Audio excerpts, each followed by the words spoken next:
When I visited my son's wife's family, I told him to stop at a small market for a cake. Suddenly, the cashier held my hand and whispered something chilling. I slipped through the back door and began watching him minutes later. My name is Eleanor Vance, and I'm 67 years old. I was at the checkout counter of the grocery store, about to pay for a cake, when the attendant, an older gentleman in his 60s, suddenly grasped my arm. The intense gaze in his eyes immediately unnerved me. He leaned in close and whispered something, words that struck me like an unexpected blow. He spoke of my son, Arthur, and his new family, leaving me utterly stunned and unable to move.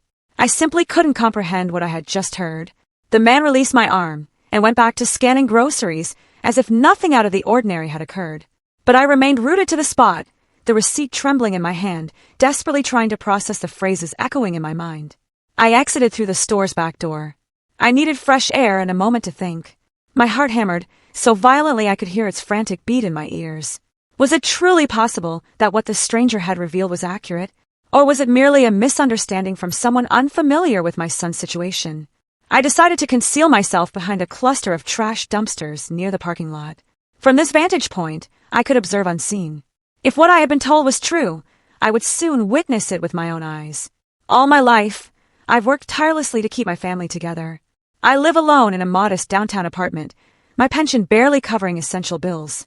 Each month, I meticulously count my few dollars multiple times before deciding what to spend them on, always prioritizing the needs of others above my own. My only son, Arthur, married Bethany 3 years ago. From our first meeting a month ago, I found her a little distant, but I tried to give her the benefit of the doubt, thinking it was just shyness. However, as time passed, I began to notice peculiar aspects of her behavior. Still, I held my tongue, reluctant to cause any friction in my son's marriage. Bethany's family had always been unfailingly polite to me, particularly her father, Victor. Yet, there was an unsettling quality in their eyes. They frequently spoke of their dire financial straits, how they struggled to make ends meet, and I, without hesitation, would try to assist them whenever I could. From my hiding spot, I had a clear view of the grocery store's main entrance. Arthur was waiting for me in the car, oblivious to my clandestine vigil. The cashier's words resonated in my mind, an incessant, disquieting hum. Barely 2 minutes passed before I saw something that shook everything I thought I knew about my daughter-in-law's family. Victor, Bethany's father, emerged from the main entrance laden with bags that appeared quite heavy. But these weren't ordinary grocery bags. They were from a high-end boutique I recognized only by reputation, a place I had never had the means to shop at.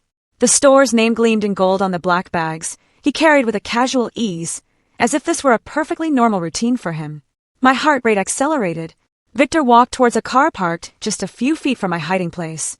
It wasn't the old, worn-out vehicle they always lamented when asking for assistance. This was a brand-new, gleaming automobile, a light color that shimmered under the afternoon sun. Its tires looked fresh, and the paint was utterly pristine. I watched him open the car's trunk and carefully place the bags inside, like someone safeguarding something precious. Then he pulled out his phone and began speaking to someone. Although I couldn't hear the conversation, his body language was relaxed, like that of a person with no pressing financial anxieties. At that moment, I recalled every instance Bethany had called Arthur asking for help. It was always the same narrative. They couldn't pay their rent, they needed assistance with Victor's medical bills, they couldn't afford enough food for the week. And my son, with his generous spirit, always found a way to send them something. But what I was witnessing with my own eyes absolutely did not align with those tales of desperate need. The expensive bags, the new car, Victor's composed demeanor, everything seemed to contradict the version they had been feeding us for months. A cold sensation began to spread through my body, the kind you feel when something truly ominous is about to unfold. The cashier's words were starting to make sense, though I still resisted believing them completely. Could it be that my daughter-in-law's family had been deceiving us all this time? Victor ended his call and headed back towards the grocery store entrance.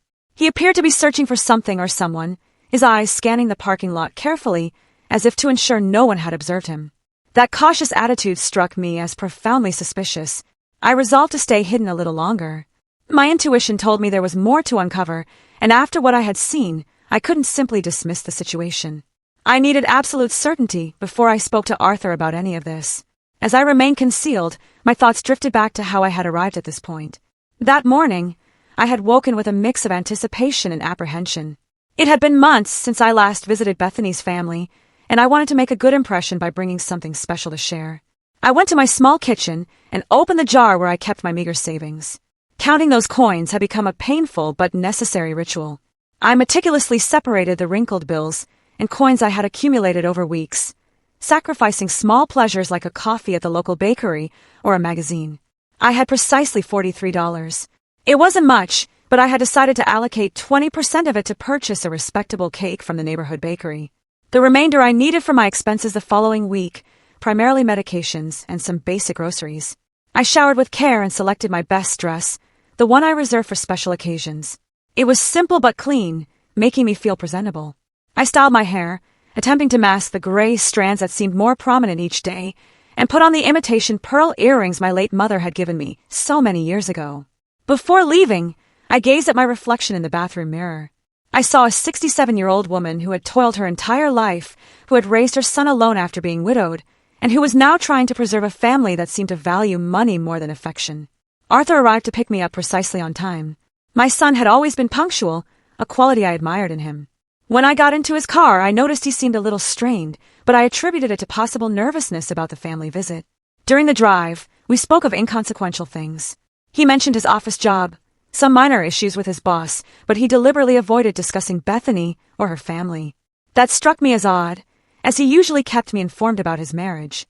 When we reached the area where Bethany's family resided, I asked him to stop at the grocery store. I wanted to buy a fresh cake to go with lunch.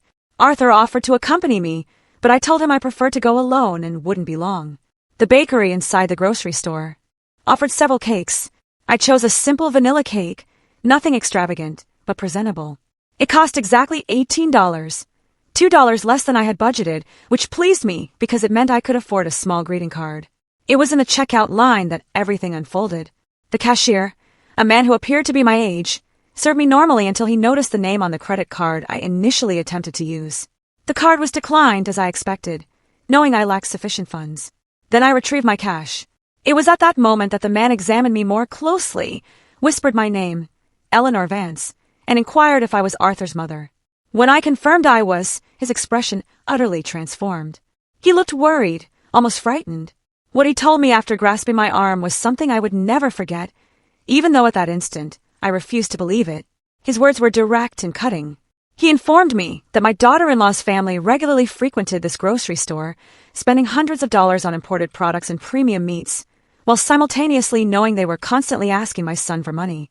He explained he was aware of the situation because Victor had mentioned several times, with a certain pride, how my son financially assisted them every month. The cashier told me he had seen Victor purchase bottles of wine that cost more than I spend on food for an entire week. He also mentioned that Bethany frequently bought expensive beauty products and designer clothes there, always paying in cash. He conveyed that it seemed unjust for a family indulging in such luxuries to exploit the generosity of a hard-working son and his elderly mother. The man explained he had chosen to speak to me because he had seen me meticulously counting my coins to pay for a simple cake, while they spent heedlessly on luxury items. He shared that his own mother had endured a similar plight, and he regretted not having intervened sooner. After hearing this, I left the grocery store completely bewildered. My mind resisted fully processing what I had heard. 4 years, I had trusted the word of Bethany and her family. I had watched my son worry about them, work extra hours to send them money, and I myself had contributed with my meager savings on several occasions. But the cashier's words had planted a seed of doubt that was rapidly germinating in my heart. That's why I decided to hide and observe. I needed to see with my own eyes if what I had been told was true, because the implications of that information were too severe to act upon based solely on rumors. From my hiding spot behind the dumpsters, I could perfectly observe everything happening in the parking lot. The smell of garbage was unpleasant, but it was a small price I was willing to pay to uncover the truth about people I had trusted for so long. When I saw Victor emerge from the grocery store with those expensive bags, my heart clenched in my chest. The bags were from a store known for its exorbitant prices. A single purchase there could deplete my entire month's grocery budget. Victor walked with the confidence of someone completely devoid of financial worries. His clothes were new, his shoes shined, and his watch appeared expensive, even from my distance. Nothing about his appearance suggested the desperate poverty they constantly claimed. The car he placed the groceries in was undeniably new. Its paint gleamed under the sun, and the tires looked freshly bought. I mentally calculated that such a vehicle could cost more money than I had accumulated in my entire life. How was it possible that someone owning a car like that would require constant financial assistance? As I watched him speak on the phone, I noticed his conversation was relaxed, even cheerful. It didn't sound like the call of someone burdened by financial problems. His body language conveyed a sense of satisfaction, comfort with the situation. At that moment, all the minor inconsistencies I had observed over the past few months began to coalesce. The time Bethany had casually mentioned expensive restaurants where she had eaten, justifying them as invitations from friends. The comments about new clothes she had supposedly acquired on incredible sales, the social media photos depicting a lifestyle that simply didn't align with their incessant pleas for help. Victor concluded his phone call and began walking back towards the grocery store entrance. His movements were confident, unhurried, like someone who had all the time in the world. That gave me the opportunity to better analyze his appearance and behavior from my hiding spot. Not only were his clothes new, but they were of excellent quality.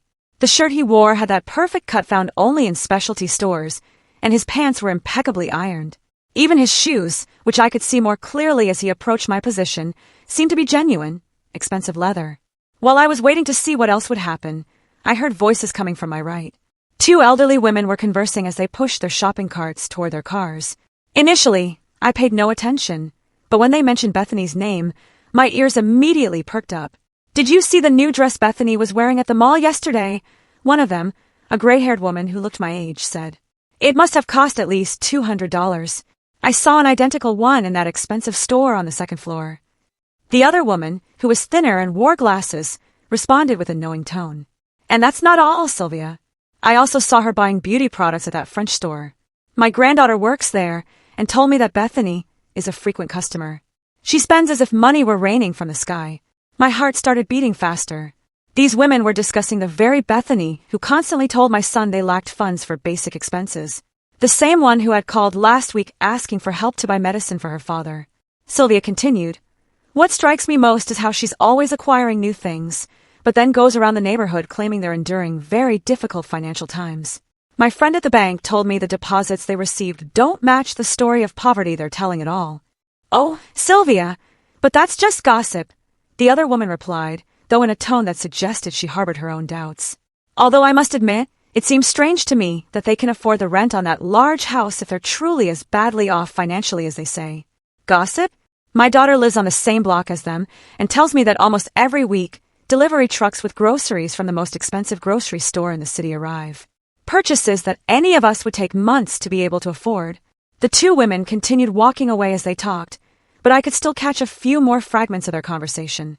They mentioned something about parties Bethany's family had recently organized, gatherings with abundant high-quality food, imported wines, and costly decorations. Every word I heard was like a stab to my heart. For months, I had felt profound sympathy for that family, fretting over their well-being, urging my son to help them whenever he could, and even contributing my own small savings on several occasions. I remember the time Bethany had called me directly, crying on the phone, telling me they desperately needed urgent help to pay for Victor's doctor. She had claimed they had to choose between buying medicine or food, and that they didn't know what to do. That night, I couldn't sleep, agonizing over their supposed suffering. The next day, I had gone to the bank and withdrawn $150 from my emergency savings, money I had been putting aside for a possible medical emergency of my own, but which I decided to give her because I couldn't bear the thought of them suffering when I could help. Now, listening to these women describe that same family's lavish lifestyle, I felt like the most foolish woman in the world. How could I have been so naive? How had I not noticed the signs that were apparently obvious to the entire neighborhood? Victor emerged from the grocery store again, this time with a smaller bag. He headed back to his car, but stopped to speak to a man who was washing a car nearby. I couldn't hear their conversation, but they both seemed relaxed and friendly. The man Victor was speaking to wore work clothes, but it was evident he respected Victor. His body language suggested that Victor was someone of a certain standing in the neighborhood, someone who commanded respect, possibly due to his financial situation. After a few minutes, I saw Victor hand the man something. From my distance, it looked like money, several bills that he passed over without apparent effort. If they were genuinely facing financial difficulties, as they claimed, how could he so casually afford to give money to strangers? At that moment, my phone vibrated. It was a text message from Arthur, asking what had happened, why I was taking so long at the grocery store. I had completely forgotten about him, still waiting in the car, likely concerned by my delay. I quickly replied that I was on my way out, that I had been in a very long line. A lie, Lying to my own son pained me, but I needed more time to process everything I had seen and heard. I couldn't simply return to his car and express my suspicions immediately without further evidence. As I was composing the message, Victor said goodbye to the man and got into his car. The engine started with a smooth, powerful sound, confirming it was a high-quality and likely recent vehicle. I watched him leave the parking lot with a tranquility that starkly contrasted with the image of financial desperation his family had been projecting. I decided to leave my hiding place and walk towards where Arthur was. I needed to act normally, at least for now. But my mind was already racing, attempting to recall all the strange details I had overlooked in recent months, all the small signs that now took on an entirely different meaning. When I reached the car, Arthur looked at me with concern. "Mom, are you okay? You look pale," he said as I settled into the passenger seat. "Did it take them a long time to check you out?" "Just the line, son," I replied, trying to keep my voice steady. "You know how grocery stores are on weekends." But inside, my heart was pounding so hard I was afraid he could hear it. Arthur started the car, and we began heading to Bethany's family's house. During the ride, I tried to maintain a normal conversation, but my mind was still processing everything I had seen and heard at the grocery store. Every traffic light, every corner we passed brought me closer to a meeting I now viewed in a completely different light. "How's Victor's job been lately?" I asked my son, trying to sound casual. "Last time I spoke to Bethany, she said things were very difficult for him." Arthur sighed as he drove. "Yeah, Mom. Bethany told me her dad had to reduce his work hours because the company he works for is having problems. That's why we've been helping them a little more these past few months." That information didn't align at all with the relaxed and prosperous attitude I had observed in Victor just a few minutes earlier. A man genuinely worried about reduced work hours wouldn't be spending money at expensive stores or handing bills to strangers in a parking lot. "And how do you feel about that, son?" I asked, watching his expression in the rearview mirror. "I know you've been working a lot of extra hours lately." "Well, Mom, they're my family now," Arthur replied in a tone that mixed weariness with resignation. "Bethany is my wife, and when you get married, you also marry into the family. If they need help, it's my duty as a son-in-law to help them." His words broke my heart. My son, the kind and hardworking man I had raised, was sacrificing his own well-being for people who, from what I had discovered, were exploiting his generosity. How much longer could this situation persist without seriously impacting his own financial stability? We arrived at the neighborhood where Bethany's family lived. It was a pleasant residential area with well-maintained houses and manicured lawns. It wasn't the most luxurious neighborhood in the city, but it was certainly not a place where people experiencing extreme financial difficulties would reside. As Arthur looked for a parking spot, I got a better look at Bethany's family's house. It was a 2-story building with a well-decorated front lawn and a facade that had been recently painted. The windows had new curtains, and the front door looked like it had been renovated not long ago. "The house looks very well kept," I commented, trying to glean more information. "Didn't you tell me they were having trouble paying for some repairs?" "Oh, yeah," Arthur replied as he parked. "Victor managed to get some extra work on weekends to make the most urgent repairs. He's been working a lot to keep the house in good condition." Another story that didn't add up. If Victor were truly working extra shifts to survive, how would he have time to go grocery shopping at an expensive store during work hours? And more importantly, how would he have money to spend on luxury goods if everything he earned was supposedly going to house repairs? We got out of the car and walked to the front door. Arthur was carrying some things he had brought, while I carried my cake, a mix of nervousness and curiosity growing with every step. Before we could ring the doorbell, the door opened, and Bethany appeared with a radiant smile. My first impression was one of total shock. Her appearance was completely transformed from the last time I had seen her just a month ago. She was wearing a dress that was definitively not cheap. The fabric looked to be of excellent quality, the cut was perfect, and the vibrant colors gave her an elegant and sophisticated look. Her shoes were clearly new, with a shine that only freshly bought items possess, and her handbag matched the outfit perfectly. But what struck me most was her hair and makeup.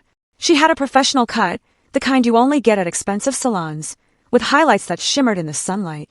Her makeup was flawless, the kind that requires high-quality products and significant time to apply correctly. "Eleanor, what a joy to see you!" Bethany exclaimed, coming in for a hug. As she embraced me, I caught the scent of her perfume, a costly fragrance I recognized because I had once seen its price at a store, and it seemed equivalent to my 2-week food budget. "Hello, Bethany," I managed to say, trying to mask my surprise. "You look great. That dress is beautiful." "This old dress," she replied with a laugh that seemed a little forced. "I bought it on a clearance sale months ago. You know how it is. When you find good deals, you have to take advantage of them. That explanation sounded exactly like the one the woman at the grocery store had mentioned. There was always a justification for every expensive item. Incredible deals, gifts from friends, secondhand purchases that looked new. How many extraordinary coincidences could one family have? We went into the house, and I immediately noticed other details that didn't fit with the narrative of financial difficulties. The living room had been recently redecorated. The furniture wasn't the same as I remembered from my last visit. There was a new leather sofa that looked expensive, a glass coffee table that gleamed impeccably, and several decorative objects that were definitely not cheap. On the wall was a large, flat-screen TV that hadn't been there before.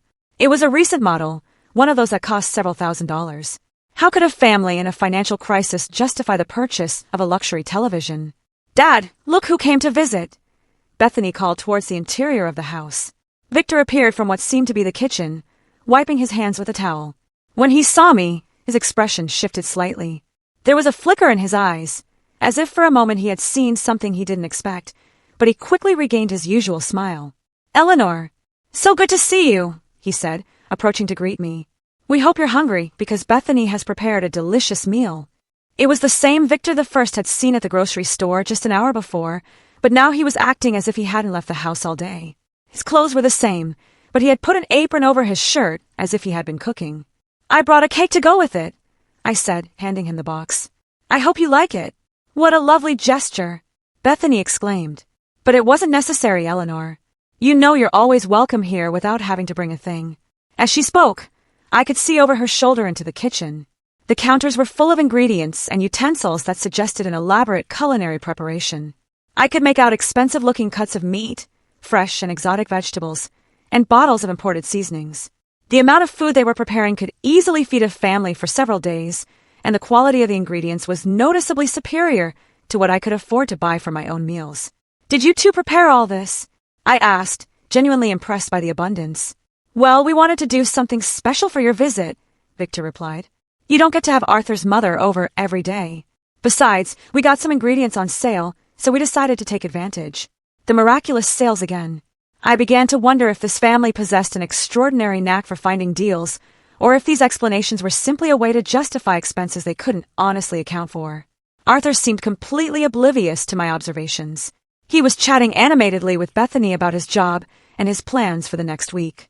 His relaxed attitude confirmed that he genuinely believed the version of reality they had presented to him. But I could no longer ignore the evidence before my eyes. Every detail of that house, every aspect of Bethany's and Victor's appearance, every convenient explanation, everything pointed to the same unsettling conclusion: this family was not experiencing the financial difficulties they claimed to be facing. During lunch, I tried to maintain a normal conversation while discreetly observing every detail that could confirm or disprove my suspicions. The table was set with dinnerware I didn't recall seeing before, plates and glasses that seemed to be of good quality, not the kind of utensils someone worried about every penny would use. The food they served was abundant and varied. There were several main courses, elaborate salads, and side dishes that required expensive ingredients.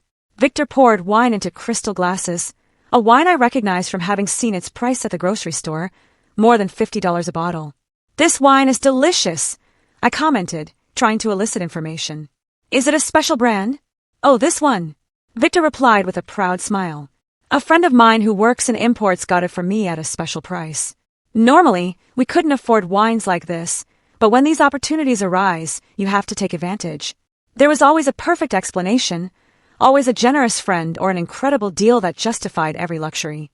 I was starting to wonder how many generous friends one family could have, and how frequent those extraordinary deals could possibly be. While we ate, Bethany casually mentioned some plans they had for the next month. She spoke of a family celebration they were organizing, an event that, as she described it, would require a considerable investment in decorations, food, and entertainment.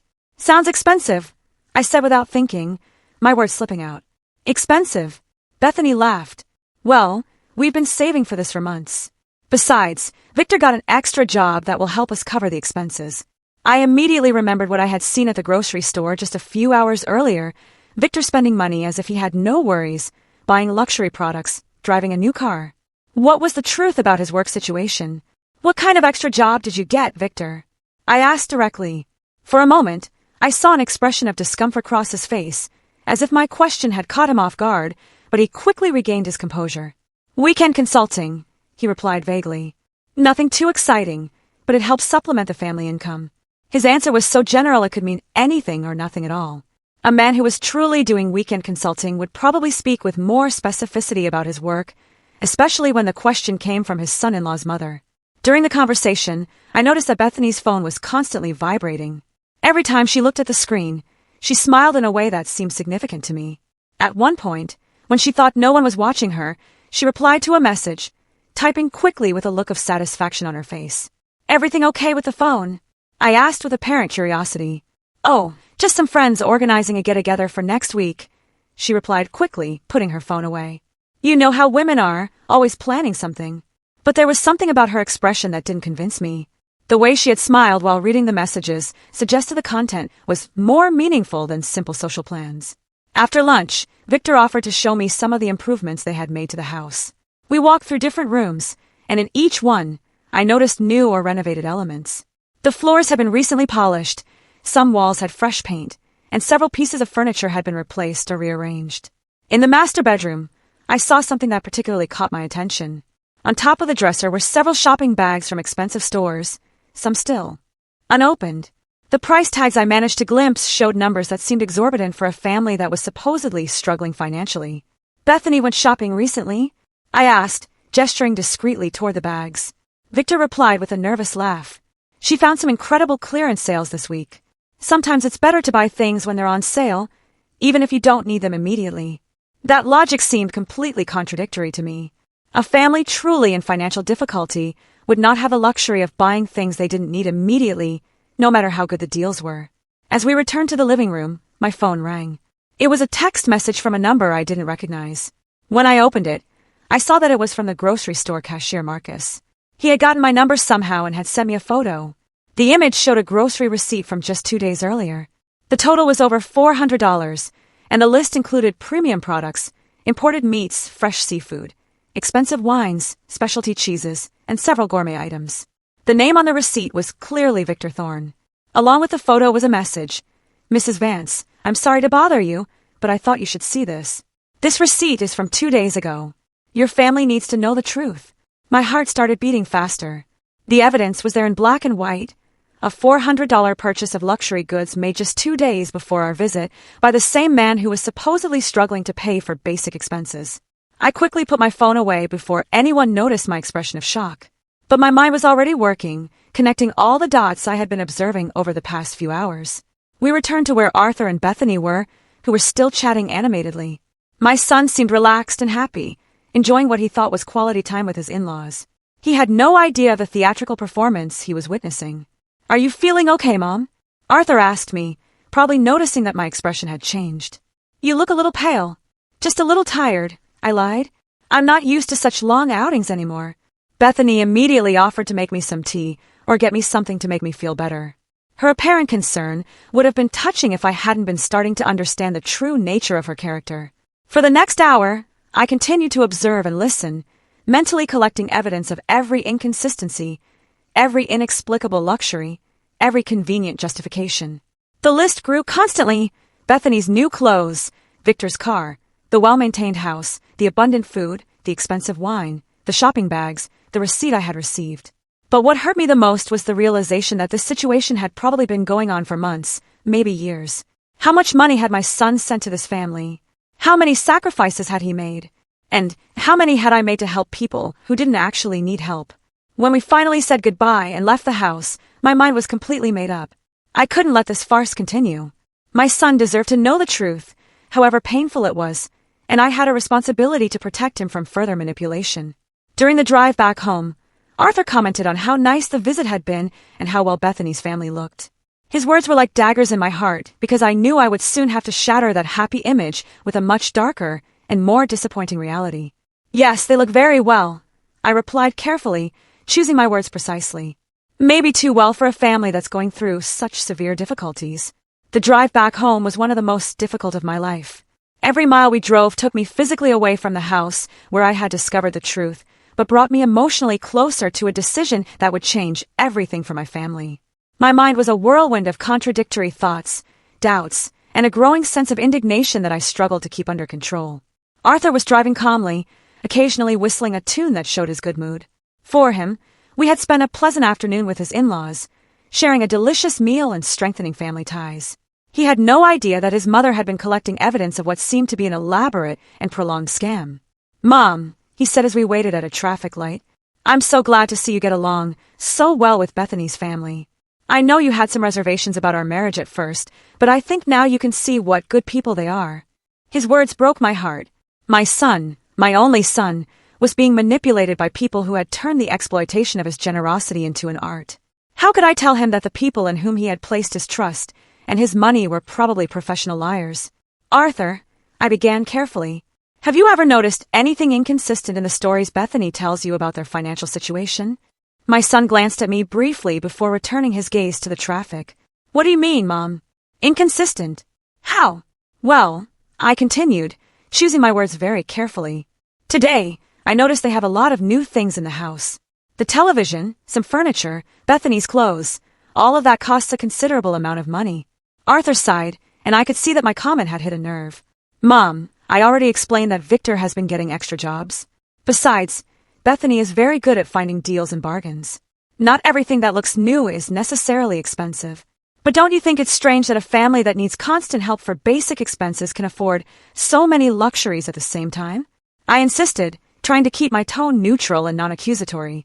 "They're not luxuries, Mom," Arthur replied with a touch of defensiveness in his voice. "They're basic needs they've been able to meet thanks to a lot of effort and sacrifice. They bought the TV secondhand. The furniture was a one-time opportunity, and Bethany's clothes are from clearance sales."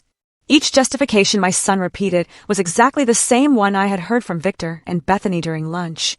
It was as if they had rehearsed these explanations to perfection, creating a consistent version of reality that could satisfy any uncomfortable question. I decided to try a different approach. "Son, have you seen any receipts or documents that confirm these incredible deals? Or have you accompanied Bethany when she finds these extraordinary bargains?" The question clearly made him uncomfortable. I could see his hands tighten slightly on the steering wheel. "Mom, why these questions? Bethany is my wife. If she tells me she got something on sale, I believe her. Marriage is based on trust." His answer confirmed what I had begun to suspect. Arthur had never seen direct evidence of these supposed deals and extra jobs. He was blindly believing everything they told him because he trusted the people he loved. "Of course, son," I replied softly. "Trust is fundamental in marriage, but it's also important to protect yourself from people who might take advantage of that trust." "Are you insinuating that Bethany and her family are deceiving me?" Arthur asked, now clearly annoyed. "Mom, that's a very serious accusation." "I'm not accusing anyone," I said quickly, realizing I had pushed too hard. "I'm just expressing some concerns I have as a mother who loves you and wants to see you happy and prosperous." The rest of the trip passed in intense silence. Arthur was clearly processing my conversation, but I could see from his expression that my words had created more resistance than reflection. It was evident that any criticism towards Bethany and her family would be received as a personal attack. When we arrived at my apartment, Arthur helped me out of the car, but his goodbye hug was colder than usual. "Mom," he said before leaving, "I hope you can give Bethany's family a chance. They're good people who are doing the best they can in difficult circumstances." "I'll keep that in mind, son," I replied, knowing he would interpret my response as a promise to be more understanding, when in reality it was the opposite. That night, alone in my small apartment, I sat in my favorite armchair with a cup of tea and tried to organize all the thoughts that had been bombarding my mind for the past few hours. I had abundant circumstantial evidence, testimonies from neighbors, personal observations, and even a photo of the $400 grocery receipt. But I also had a son who was completely convinced that his wife and her family were victims of difficult circumstances who deserved his help and compassion. Any direct attempt to confront this belief had resulted in resistance and defensiveness. I took out my phone and looked at the photo of the receipt the grocery store cashier had sent me again. The numbers were indisputable, over $400 in luxury goods purchased just 2 days before our visit. That amount represented more than I spent on food for an entire month. As I looked at that evidence, I remembered all the times Arthur had come home, stressed after working extra hours to send money to Bethany's family. I remembered the occasions when I myself had contributed with my few savings, feeling sorry for their supposed desperate situation. The indignation I had been holding back all day finally began to emerge with force. It wasn't just the money that bothered me, though that was significant. It was the emotional manipulation, The systematic exploitation of my son's good feelings, and the calculated way they had built a web of lies to sustain their lifestyle at our family's expense. It also pained me deeply to realize that they had probably been laughing at us behind our backs. Every time we sent money, every time we worried about their well-being, every time we made sacrifices to help them, they probably saw it as evidence of our naivety and ease of being manipulated. But what tortured me most was the question of what to do with this information. I had the evidence. I had the observations. I had the documented inconsistencies. But I also had a son who would refuse to believe anything negative about his wife without absolutely irrefutable proof. If I acted too quickly or too confrontationally, I ran the risk of alienating Arthur and pushing him more towards Bethany. But if I didn't act soon, the manipulation would continue, possibly getting worse over time, and my son would continue to be exploited financially and emotionally. I decided I needed more evidence. Evidence that was so clear and indisputable that even Arthur couldn't deny or rationalize it. I couldn't rely only on observations and suspicions. I needed concrete proof that would reveal the true nature of the people who had deceived my family. That night, before I fell asleep, I made a decision that would change the course of the events that followed. I would not directly confront Arthur until I had absolutely solid evidence. Instead, I would begin my own discreet investigation, collecting proof that was impossible to deny or explain with convenient stories about miraculous deals and mysterious extra jobs. The following days were the most difficult I had experienced in years. Every interaction with Arthur had become an exercise in self-control, trying to maintain normality, while my mind constantly worked on how to address the situation I had uncovered. The evidence I had collected weighed on my conscience like a burden I couldn't share. During that week, I received 3 more messages from the grocery store cashier Marcus. Each one contained additional information that confirmed and expanded my initial suspicions.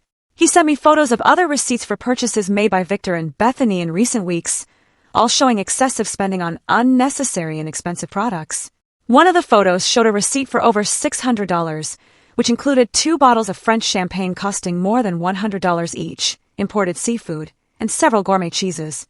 The date on the receipt was the same day Bethany had called Arthur asking for urgent help to pay the rent. I also received information from Sylvia, one of the women I had heard talking at the grocery store. She had gotten my phone number through a mutual friend and contacted me because she had decided I needed to know more details about the situation. Sylvia told me that Bethany's family had been organizing regular parties at their house, events with professional catering and expensive decorations. She described a birthday party for Victor that had cost, according to the guests' comments, several $1,000s in food, drinks, and entertainment. Eleanor, she told me during a phone call, my daughter lives on the same block and tells me that delivery trucks with expensive purchases, clothes, appliances, furniture, are constantly arriving. It's not normal for a family that is supposedly in a financial crisis. Each new piece of information made it harder to maintain my silence. But I knew I needed the right moment and circumstances to present all of this to Arthur in a way that couldn't be easily dismissed or rationalized. The moment came on a Wednesday night when Arthur came to visit me after work. He looked especially tired and stressed. When I asked him what was wrong, he told me that Bethany had asked him for additional money for a medical emergency for Victor. He needs a minor surgery, Arthur explained, rubbing his temples with clear signs of tension. The insurance doesn't cover everything, and they need $200 by Friday. I've been working double shifts all week to be able to get the money together. That was the last straw. $200 for a supposed medical emergency requested by the same family that had spent $600 on champagne and seafood just a few days earlier. I couldn't let my son sacrifice himself anymore for these elaborate lies. Arthur, I said, taking his hands in mine, I need to show you something. But before I do, I want you to know that I'm doing this because I love you and because I can't stand to see you being hurt. I took out my phone and showed him the first photo of the $400 receipt. His eyes widened when he saw the date and the total. But before he could speak, I showed him the other photos I had received during the week. Mom, where did you get this? Arthur asked, looking at the images with an expression that mixed confusion and denial. And how do you know these receipts are real? I explained my encounter with the grocery store cashier, the conversations I had overheard from, the neighbors, and all the observations I had made during our visit. I spoke slowly and carefully, presenting each piece of evidence logically and chronologically. But there has to be an explanation, Arthur insisted, although his voice no longer sounded as convinced as before. Maybe Victor had a good month at work. Or maybe they received money from another source. Son, I replied gently, these luxury purchases were made on the same days that Bethany called you asking for help with basic expenses. Doesn't that seem like too much of a coincidence? I could see the realization starting to sink into his mind. His eyes moved between the photos on my phone and my face, looking for some way to reconcile what he was seeing with what he had believed for so long. Besides, I continued, showing him the information I had gotten about the expensive parties. The neighbors have seen how this family really lives. It's not the story of desperate poverty they've been telling you. Arthur got up from his chair and started pacing my small living room. I could see his mind working, recalling past conversations, broken promises, and small inconsistencies that he had probably ignored or rationalized before. But why would they do this? He finally asked in a voice that sounded completely defeated. Why would Bethany lie to me about something so important? Because it worked, I replied honestly. Because you've been sending them money regularly without asking questions, trusting their word. For them, you're a reliable source of additional income that they can use to maintain a lifestyle they couldn't otherwise afford. Tears began to form in my son's eyes. Seeing his pain broke my heart, but I knew it was necessary to free him from this destructive manipulation. How much money have I given them in total? He asked, though he seemed afraid of the answer. We had reached the moment of complete truth. According to what you've told me over the past few months, probably more than $5,000, and that's not counting the help I've given them myself. The number hit him like a physical punch. $5,000 represented months of extra work, personal sacrifices, and lost opportunities for his own future. All given to people who had been systematically deceiving him. I need to talk to Bethany, he said finally, with a determination I hadn't heard in his voice in a long time. I need to confront her with this information and hear her explanation. Are you sure you're ready for that conversation? I asked him. Once you put this information on the table, there will be no turning back. Your relationship will change forever, no matter what her answer is. Arthur was silent for several minutes, looking at the photos on my phone over and over again. I could see him processing not only the financial evidence, but also the emotional implications of having been deceived by the person he loved. Mom, he said finally, thank you for showing me this. I know it must have been difficult for you to decide whether to tell me or not, but you were right. I needed to know the truth. I hugged him tightly, feeling both relief and worry about what would come next. The truth had finally come to light. But now came the most difficult part, facing the consequences of years of lies and manipulation. What are you going to do now? I asked. I'm going home tonight, and I'm going to have a very serious conversation with my wife, Arthur replied with a firmness he hadn't shown in months, and depending on what she says, I'm going to make some important decisions about our future. Arthur left my apartment that night with a determination I hadn't seen in him for months. I stayed awake very late, unable to sleep, wondering how the confrontation between my son and his wife would unfold. I knew the next few hours would be crucial for the future of our family. At 2 o'clock in the morning, my phone rang. It was Arthur, and his voice sounded completely different when I answered. There was a mix of pain, anger, and something that sounded like relief. Mom, he said without preamble. You were right about everything, completely. What happened, son? I asked, although from his tone, I could already imagine that the confrontation had not gone well for Bethany. When I got home, I decided to check some things before I talked to her. I went to our room and looked through her things, something I had never done before because I trusted her completely. What I found left me speechless. Arthur told me that he had found several shopping bags hidden in the closet, all from expensive stores with receipts that showed hundreds of dollars in expenses for clothes and accessories. He also found jewelry he had never seen Bethany wear, still with their original price tags. But that wasn't the worst part, Mom. In her purse, I found a notebook where she had written down all the money she's asked me for over the past 2 years. Every lie, every emergency, every invented story is documented there as if it were a job. My heart sank when I heard this. The situation was even worse than I had imagined. Not only had they been lying about their financial situation, but they had been keeping a detailed record of their scam as if it were a legitimate business. And what else was in that notebook? I asked, although I feared the answer. Plans to ask for more money, Arthur replied bitterly. She had noted that the next story would be a dental emergency for her mother that would cost $1,800. She also had notes on how to make me feel guilty if I doubted her or asked too many questions. The cold calculation of it all sickened me. They weren't mistakes or misunderstandings. It had been a systematic manipulation designed specifically to exploit my son's good feelings. And when did you confront her with all this? I asked. At first, she tried to deny everything, Arthur continued. She said the purchases were gifts from friends, that the notebook was just to keep track of household expenses, that I was misinterpreting everything. But when I showed her the photos you had of the grocery store receipts, her strategy changed completely. How did it change? She got furious. She yelled at me that I had no right to go through her things, that my family had never really accepted her, and that it was all your fault for putting ideas in my head. She said I had always been a meddling mother-in-law who wanted to destroy our marriage. Those accusations hurt, but they didn't surprise me. It was typical of professional manipulators to try to turn the situation around and become the victims when confronted with evidence of their lies. But what impacted me most, Arthur continued, was when she finally admitted the truth. She told me that her family had never been in a financial crisis, that Victor has a stable job that pays well, and that it had all been a strategy to take advantage of my generosity. She used that word specifically, take advantage. Exactly that word, Mom. She said I was easy to convince, and that my family had money that we could afford to share, as if we were responsible for maintaining their luxurious lifestyle. The conversation continued for over an hour. Arthur told me every detail of the confrontation, every lie that had been revealed, every manipulation that had finally been exposed. The picture that emerged was of a family that had turned deception into a way of life. I also called Victor during the argument, Arthur told me. I wanted to hear his version of events. At first, he tried to stick to the original story, but when I told him I already knew the truth, he also admitted everything. And what did Victor say? He said that they had decided from the beginning that I was a good match for Bethany because I had a stable job and a family that could help them financially. He told me it was never personal, that it was just business, as if that made everything okay. The coldness of that admission left me speechless. Not only had they deceived my son, but they had seen him from the beginning as a source of income, not as a human being with his own feelings and needs. And what did Bethany say when her father admitted everything? I asked. That was the most revealing part of the whole night, Arthur replied with a bitter laugh. She got mad at him for ruining the plan. She wasn't angry because the lies had hurt our marriage, but because her father had confessed and ruined her ability to continue deceiving me. For the next hour, Arthur told me how he had discovered more details about the extent of the lies. The supposed medical emergencies had never existed. Victor's work problems were completely fabricated.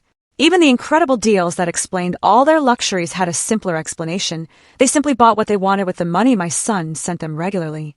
What hurts me the most, Mom, he told me toward the end of our conversation, isn't just the money I lost. It's realizing that for 2 years of marriage, I never really knew the woman I married. Everything was an act designed to keep me giving them money. And what are you going to do now, son? I asked him, although from his tone, I already suspected what his answer would be. I've already told Bethany that our marriage is over tonight. There's no way to rebuild trust after such a systematic and calculated betrayal. Tomorrow, I'm going to start the divorce proceedings. Although I knew it was the right decision, my heart ached for my son. No one deserves to discover that the person they love has been so elaborately deceiving them for so long. I also made it very clear that they won't get another cent from our family, Arthur continued. And I told her that if they try to contact you asking for help, you should tell them exactly what I think of their methods. Of course, son, I assured him. That family will never again receive help from us. Mom, Arthur said before hanging up, thank you for having the courage to show me the truth. I know it must have been difficult for you to decide whether to tell me or not, especially knowing it would probably destroy my marriage, but you saved me from years more of being used and manipulated. After hanging up the phone, I sat in the darkness of my apartment, processing everything that had happened. The truth had finally come to light, but it had come at a very high cost for my son. His marriage had ended, his trust had been betrayed, and he would have to rebuild his life from scratch. But I also knew that in the long run, the truth would have freed him from a situation that would only have gotten worse over time. Bethany and her family would never have stopped asking for money. They would never have voluntarily confessed their lies, and they probably would have escalated their manipulations until they had completely drained my son's resources. The months that followed that revealing night were a process of healing and rebuilding for our entire family. Arthur temporarily moved into a small apartment near his job while he processed the divorce and reorganized his life. I accompanied him every step of the way, offering him the emotional support he needed to overcome the betrayal he had experienced. The divorce process revealed even more details about the magnitude of the deception. Arthur's lawyers discovered that Bethany had been hiding significant assets throughout their marriage. She had a secret bank account where she deposited some of the money she received from my son and had been buying valuable items that she then hid to maintain the appearance of financial need. Mom, Arthur told me during one of our weekly meals, the lawyer calculated that over our 2 years of marriage, I sent them more than $15,000. $15,000 that I could have used to buy a house, to invest in my future, or to help you when you needed it. The number deeply impacted me. It represented years of my son's honest work sacrificed for people who had seen him only as a source of easy income. But what made me most proud was seeing how Arthur had matured through this painful experience. During the legal process, Bethany and her family tried to contact me on several occasions. Victor called me, trying to convince me to intercede with Arthur, promising that they would return all the money and never ask for help again. His pleas sounded desperate, but I had already learned to recognize their manipulations. Victor, I told him during the last call I accepted, you had 2 years to be honest with my son. You chose lies, manipulation, and deceit. Now you have to live with the consequences of those decisions. Bethany also attempted a final effort at manipulation by showing up at my apartment one afternoon unannounced. She was dressed in simple clothes and no makeup, trying to project an image of vulnerability and repentance. But I already knew her techniques too well. Eleanor, she said with tears that seemed rehearsed. I know we made mistakes, but I really loved Arthur. This all got out of control, but we never wanted to hurt him. Bethany, I replied with a calm that surprised me. Real love doesn't include systematic lies and calculated manipulation. What you did wasn't love. It was exploitation disguised as love. She continued to try various approaches. First, the repentant victim, then the desperate wife. After that, the daughter-in-law who just wanted to mend the family relationship. But every strategy she tried only confirmed what I already knew about her true nature. The money you took from my son isn't just money, I explained to her. It represented his trust, his future, and his ability to believe in the people he loves. That can't be returned with apologies or promises. Finally, after more than an hour of failed manipulation attempts, Bethany showed her true colors. Her expression changed completely, and she told me coldly, I always knew you were the problem in this marriage. Arthur would have been happy if you hadn't meddled. Maybe, I replied calmly, but he would have been happy while being deceived and exploited. I prefer him to be temporarily unhappy but free than happy but used. After that confrontation, I never heard from Bethany or her family again. According to Sylvia, they moved out of the neighborhood a few weeks later, probably to avoid the embarrassment of everyone knowing the truth about their methods. Arthur's recovery process was gradual but constant. At first, he was angry with himself for having been so trusting. But with time and perspective, he began to understand that his generosity and trust were not weaknesses, but valuable qualities that had been exploited by unscrupulous people. Mom, he told me during a dinner near his new apartment, I've been thinking about everything that happened, and I realize I learned something important. Generosity must be accompanied by wisdom, and trust must be earned and maintained, not given blindly. With the money he no longer had to send to Bethany's family, Arthur was able to start rebuilding his finances. He opened a savings account, began investing in his professional future, and for the first time in years, he could enjoy small luxuries without feeling guilty. He also helped me improve my own situation. He insisted on giving me money to buy some new appliances I needed and began visiting me more frequently, bringing good quality food that we could share without worrying about the cost. It's ironic, he reflected one day as we shared a meal he had bought. All this time, I was worried about helping a family that didn't need help, while you, who really could have used more support, never asked for anything. That observation deeply moved me. During the years of Bethany's manipulation, I had watched my son exhaust himself, trying to meet constant demands for money, while I remained silent about my own needs so as not to add more pressure to his life. 6 months after the divorce, Arthur had found a new balance in his life. He had learned to be more cautious without becoming cynical, wiser without losing his ability to trust the people who truly deserved his trust. Mom, he told me during one of our Sunday walks in the park, I want to thank you again for having the courage to show me the truth. I know it was difficult for you to decide whether to intervene or not. Son, I replied, a mother must always protect her children, even when it hurts. My job isn't just to love you, but also to make sure the people you say you love truly deserve you. The grocery store cashier, Marcus, also became an unexpected but welcome presence in our lives. One day, he came to visit me to ask how things had turned out, and we ended up talking for hours about the importance of speaking up when we see injustices, even if it's uncomfortable to do so. You know, Mrs. Vance, Marcus told me before he left. My mother went through a similar situation years ago, and no one had the courage to tell her the truth. When everything was finally discovered, she had already lost all her life savings. That's why I decided to talk to you. Some truths hurt, but silence hurts more. Now, when I look back on everything that happened, I feel a mix of pain for what my son had to suffer, but also a deep pride for the strength he showed in facing the truth and making the right decisions. I learned that true family love sometimes requires the courage to speak difficult truths, to confront uncomfortable situations, and to protect the people we love, even when it means destroying illusions they prefer to keep. That day when I heard those strange words at the grocery store and decided to observe instead of ignore, I changed the course of our lives forever. It was one of the most difficult decisions I've ever made, but also one of the most correct. Today, Arthur is a wiser, stronger man who is more aware of his own worth. He is no longer the victim of professional manipulators, but someone who has learned to set healthy boundaries and to value his own generosity enough not to allow it to be exploited. And I, Eleanor Vance, at 69 years old, learned that it's never too late to be brave, to stand up for what's right, and to protect those we love. Because in the end, the most powerful justice isn't the one that shouts, but the one that acts with wisdom and protects those we love most. 2 years have passed since that afternoon at the grocery store that changed our lives forever. As I write these lines, sitting in my favorite armchair with a cup of tea that is already getting cold, I can't help but reflect on all the ground we have covered since then. Arthur got married again 6 months ago. His new wife, Clara, is a hardworking and honest woman he met at his office. What I like most about her isn't just her transparency in everything she does, but the way she respects the relationship I have with my son. She has never tried to interfere between us or shown the slightest interest in our family finances. The first time Clara came to my house for dinner, she brought the ingredients for us to cook together. "Eleanor," she told me as we prepared the vegetables, "I want you to know that I will never ask you or Arthur for money. I believe in working for what I need and being honest about what I can afford." Her words moved me to tears, not only for her honesty, but because I realized how traumatized I had been by the experience with Bethany. 4 months after the divorce, every time we met someone new, I would find myself analyzing their motivations and looking for signs of manipulation. The healing process was not easy for either of us. Arthur went through periods of depression where he questioned his judgment in relationships.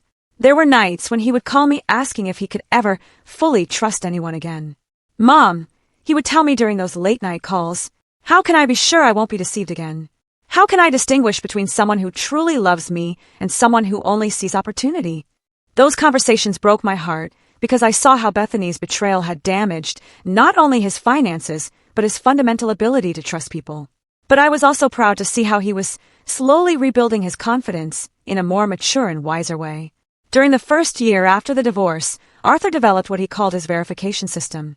Before helping anyone financially, he would ask to see documentation, talk to multiple sources, and take time to evaluate the consistency of the stories they told him. At first, I thought he might have become too distrustful, but over time, I realized that he had simply learned to balance his generous nature with a practical wisdom he hadn't had before. He no longer gave money out of emotional impulse, but after a careful and rational evaluation. This new approach served him well. When a coworker asked him for help for a supposed family emergency, instead of sending money immediately, Arthur asked to see medical documents and spoke directly to the hospital mentioned. It turned out that the story was false, and his coworker was trying to get money for gambling. "Mom," he told me after discovering that lie, 2 years ago, I would have sent the money without asking a single question. Now I understand that verifying isn't distrusting. It's protecting yourself from people who seek to take advantage of the kindness of others. For my part, I also had to process my own feelings about what had happened. 4 months, I felt guilty for having waited so long to say something, wondering how much money we could have saved if I had acted sooner. But with time and perspective, I came to understand that I acted at the right time, when I had enough evidence to be convincing. The grocery store cashier who initially alerted me to the situation became a dear friend to our family. He and his wife, Denise, visit us regularly, and we have developed a friendship based on shared values of honesty and mutual support. No, Eleanor, Marcus told me during one of his visits. What I admire most about this whole situation is how you handle the truth. Many people would have made a scene, yelled, or sought revenge. But you simply presented the facts and let the truth do its job. His words made me reflect on something important I had learned throughout this process, that silent dignity is more powerful than noisy revenge. I never sought to hurt Bethany or her family. I simply stopped allowing them to hurt us. Sylvia, the neighbor who had given me additional information about Bethany's family, also became a close friend. She helped me understand that what we had experienced wasn't unusual, that many families suffer this kind of manipulation, especially when the children are generous and trusting. My son-in-law works in social services, Sylvia told me during one of our conversations. And he told me that these kinds of family scams are more common than people think. There are people who have turned the manipulation of kind-hearted relatives into a way of life. This perspective helped me understand that we hadn't been particularly naive or foolish. We had simply been targets of people who were experts at exploiting emotions and family ties. The financial impact of the deception was significant but manageable.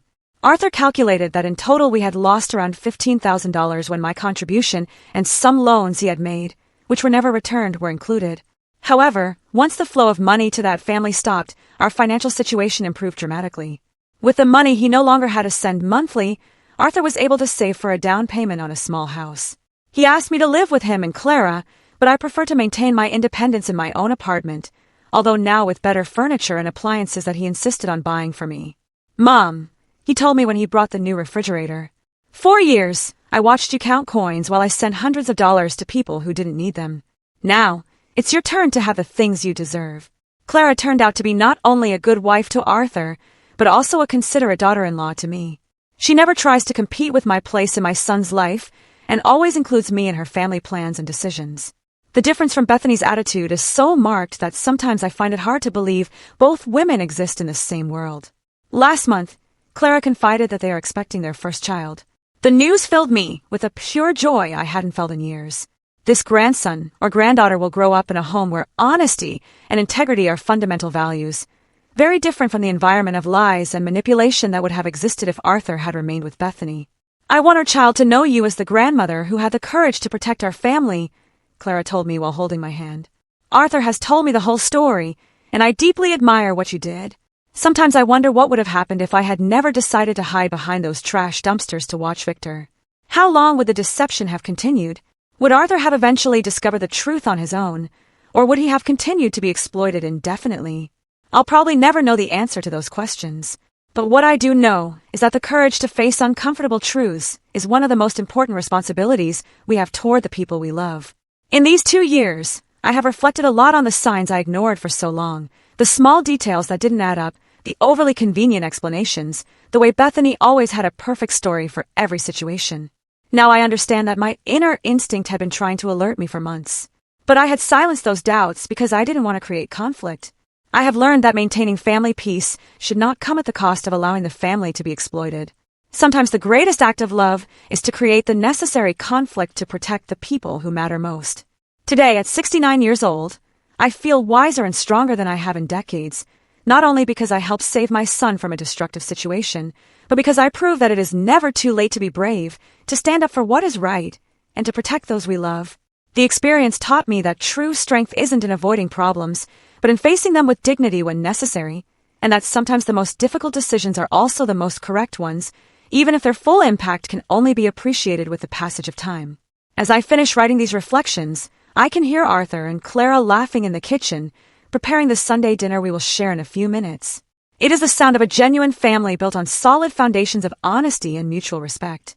That sound is worth more than all the dollars we lost during the years of deception. Because in the end, the most valuable thing we have isn't the money we can give, but the authentic relationships we can build and protect. And no one can ever take that away from us.